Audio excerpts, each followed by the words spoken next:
சரி, இப்போ 2 ராச்சியம் பார்த்தாச்சு. அடுத்த ராச்சியம் என்னது? கிங்டம் பிளான்டே அப்படின்னு சொன்னால் தாவரங்கள் உள்ள இந்த பிளான்டே ராச்சியம். சரி, அந்த பிளான்டே ராச்சியம் இது பச்சை தாவரங்கள் அழைக்கப்படுற எல்லா தாவரங்களும் இங்கே தானே வரப்போகிறாங்க. சரியா? சுமார் 2,87,000 வகையான இனங்கள் இதில் காணப்படுது. சரியா? 1வது பாயிண்ட், இந்த தாவர களங்கள், இந்த தாவரத்தில் உள்ள தாவர களங்கள், சரியா, தாவர களங்கள் செல்லுலோசினால் ஆக்கப்பட்ட களச்சுவர்களை கொண்டது. தாவரத்தில் களங்களிக்கும் தானே, அந்த களங்கள் செல்லுலோசினால் ஆக்கப்பட்ட களச்சுவர்களை கொண்டது. இதுகள் எல்லாமே ஒளித்தோப்பு செய்யக்கூடியது. அதனால் யார் இப்போ பச்சை உருமணிகளில் தான் ஒளித்தோப்பு நடக்கும். அப்போ அங்கே தான் பச்சை அமைக்குது. அந்த பச்சை அமைக்கிறதுனால இது எல்லாமே ஒளித்தோப்பு செய்யக்கூடியதாக காணப்படுது. இவங்க இனப்பெருக்கம் செய்கிறதுக்கு இலிங்க முறையையும் பயன்படுத்துவாங்க, இலிங்க மில் முறையையும் பயன்படுத்துவாங்க. சரியா? அடுத்தது இந்த குரூப்பை 2க்கு பிரிக்கிறோம். ஒன்று பூக்கும் தாவரம், மற்றது பூக்காத தாவரம். ஒன்று பூக்கும் தாவரம், இன்னொன்று பூக்காத தாவரம். இந்த பூக்காத தாவரங்களில் 2க்கு பிரிக்கலும். சரியா? பூக்களை தோற்றுவிக்காத தாவரங்கள் தான் பூக்காத தாவரம், அவ்வளோதான். இந்த பூக்காத தாவரங்களை 2க்கு பிரிக்கலும். இந்த பூக்காத தாவரத்தில் சில பேர் வித்துக்களை தோற்றுவிப்பாங்க, சில பேர் வித்துக்களை தோற்றுவிக்க மாட்டாங்க. அப்போ வித்துக்களை தோற்றுவிக்காத பூக்கா தாவரம், வித்துக்களை தோற்றுவிக்கும் பூக்கா தாவரம்னு பிரிக்கலும். பூக்கும் தாவரத்தை 2க்கு பிரிக்கலும். ஒரு வித்திலை, இரு வித்திலைன்னு சொல்லி 2க்கு பிரிக்கலாம். சரித்தானே? தாவரங்களை 2க்கு பிரிக்கிறாங்க. பூக்கும் தாவரம், பூக்கா தாவரம். பூக்கும் தாவரத்தை 2க்கு பிரிக்கிறாங்க. ஒரு வித்திலை, இரு வித்திலை. பூக்கா தாவரம் வித்துக்களை கொண்டது, வித்துக்களை தோற்றுவிக்கிறது, வித்துக்களை தோற்றுவிக்காதது. சரியா? இப்போ நாங்கள் இந்த அந்த பூக்கா தாவரங்களை பற்றி கொஞ்சம் பார்ப்போம். பூக்காத தாவரம், பூக்கா தாவரத்தில் 2 பார்த்தோம். ஒன்று வித்துக்களை தோற்றுவிக்காது, வித்துக்கள் இங்கே வராது. இப்படி உள்ள பூக்கா தாவரங்களுக்கு உதாரணம், சரியா, அந்த மாச்சாண்டியா, போகனேட்ரம், செலாஜினெல்லா, சரியா, நெஃப்ளரோஃபிஸ் அப்படின்னு செல்வீனியா அப்படின்னு தாவரங்கள் இருக்குது. எதில் நினைவு வைக்க? செலாஜினெல்லா, செல்வீனியா. செல்வீனியாவையும் செலாஜினெல்லாவையும் நினைவு வச்சுக்கோங்க. செல்வீனியா, செலாஜினெல்லா. சரியா? இவங்க வித்துக்களை இப்பயே பாடமாக்கணும். வித்துக்களை தோற்றுவிக்காத பூக்கா தாவரம். பூக்கா தாவரத்தை 2க்கு பிரிக்கலும். வித்துக்களை தோற்றுவிக்காத ஆக்கள். தோற்றுவிக்காத ஆக்களில் தான் இப்போ 2 உதாரணமும் பார்த்துக்கிறோம். இந்த தோற்றுவிக்காத தாவரங்கள் இவங்க எப்படி இருப்பாங்கன்னு சொன்னால் இப்படி இப்படி இப்படி பிடிக்கும், குட்டி குட்டி குட்டி குட்டிக்கா. சரியா? இவங்க சிறிய பருமனில் இருந்து பெரிய பருமன் வரைக்கும் காணப்படுது. சரியா? ஆனால் பொதுவாக இவரில் இப்படி வேர், தண்டு, கிளை அப்படின்னு சொல்லிக்கலாம் இதில் காணப்படாது. சிலதுலைக்கும், ஆனால் பெரும்பாலும் அப்படி காணப்படாது. சரியா? அடுத்தது இதில் வடிவம் இப்படி பிரிவீலி உடல் அமைப்பை கொண்டிருக்கும். ஒன்று இப்படி பிரிவீலி உடல் அமைப்பை கொண்டிருக்கும், இல்லை இப்படி சிறிய சிறிய பண்ணங்களாக காணப்படும். அப்போ இதில் வடிவத்தை கேட்டுன்னு என்ன சொல்லுவீங்க? பிரிவீலி உடல் அமைப்பு, சிறிய பண்ணம். போசனை என்னது? எல்லாமே தட்போசனை அப்படின்னா ஒளித்தொகுப்பு செய்யும். அடுத்து இனப்பெருக்கம், வித்திகளை தோற்றுவித்தல், துண்டாதல். சரியா? அப்படின்னு சொல்கிற இலிங்கமில் முறை மூலம் இனப்பெருக்கத்தை மேற்கொள்ளும் ஒன்று. என்னது? வித்திக்களை தோற்றுவிச்சு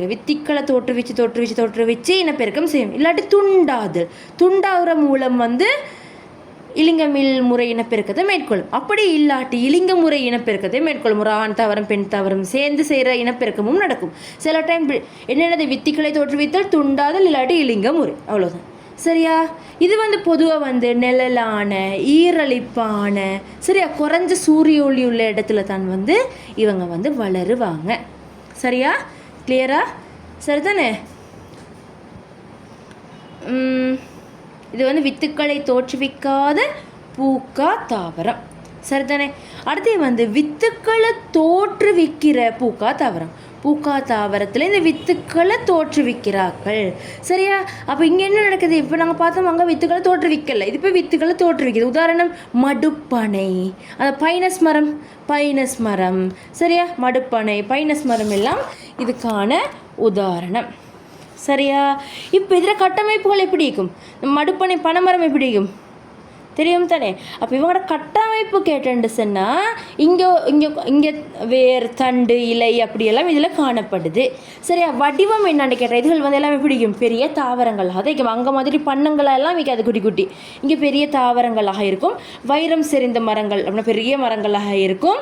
சிலது புதர்களாக வளரும்னு சொல்லி சொல்கிறாங்க. சிலது இங்கேயும் என்னது போசனை என்னது எல்லாம் தட்போசனை எல்லாம் ஒளித்தோப்பு செய்யும்.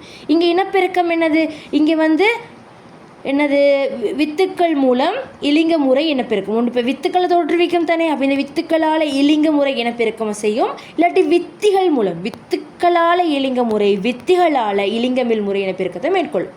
இது எப்படி பொதுவாக இது வந்து எல்லா தரை சூழல்லையும் வந்து பரம்பி காணப்படும். சரியா? இப்போ அடுத்தது பூக்கும் தாவரம். இந்த பூக்கும் தாவரத்தை ரெண்டுக்கு பிரித்தோம். ஒரு வித்திலை இரு வித்திலை. சரியா? ஒரு வித்திலை இரு வித்திலை. ஒரு வித்திலைக்கு உதாரணம் தென்னை மரம். எல்லாம் தென்னை மரம் மாதிரி உள்ள மரங்கள் கிளைகள் எல்லாம் இல்லாமல் தென்னை மரம் மாதிரி உள்ள மரங்கள் ஒரு வித்திலை. மாங்க மரம் கிளைகள் எல்லாம் பரப்பி உள்ள அந்த பெரிய மரங்கள் இரு வித்திலை மரங்கள். சரியா? எப்படி பூக்கள் ஒன்றாவது பூ வைக்கும். சரியா? இந்த பூவில் இருந்து பழம் வரும். இந்த பழத்துளுக்கு இப்போ என்ன, இப்போ இந்த வித்துக்கள் வந்து இருக்கும். இந்த வித்துக்கள் எப்படி இருக்கும், பழங்களால் மூடப்பட்டிருக்கும். அதனால் இது வித்து மூடி யுளிகள்னு சொல்லி இதுக்கு சொல்கிறேன். என்னது வித்து மூடி யுளிகள். சரியா? அடுத்து வந்து இவங்கள அதை ரெண்டுக்கு பிரித்தோம். அவங்களோட உள்ள அந்த வித்திலைகளோட எண்ணிக்கைக்கு அடிப்படையில் நாங்கள் ரெண்டுக்கு பிரித்தோம்.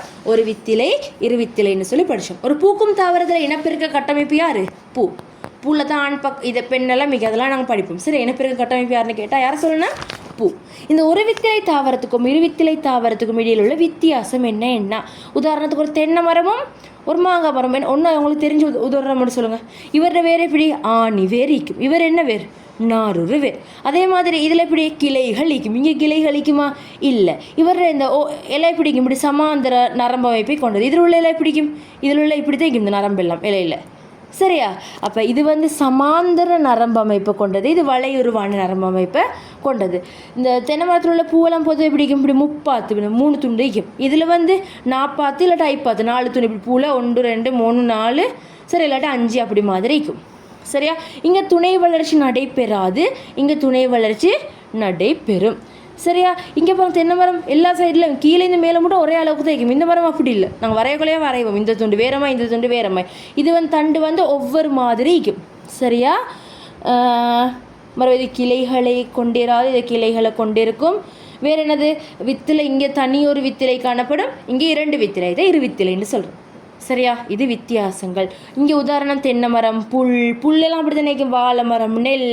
இங்கே வந்து மிளகாய், மாமரம், பலாமரம், நீலோட்பழம் எல்லாம் வந்து இந்த இரு வித்திலைக்கான உதாரணம். சரியா?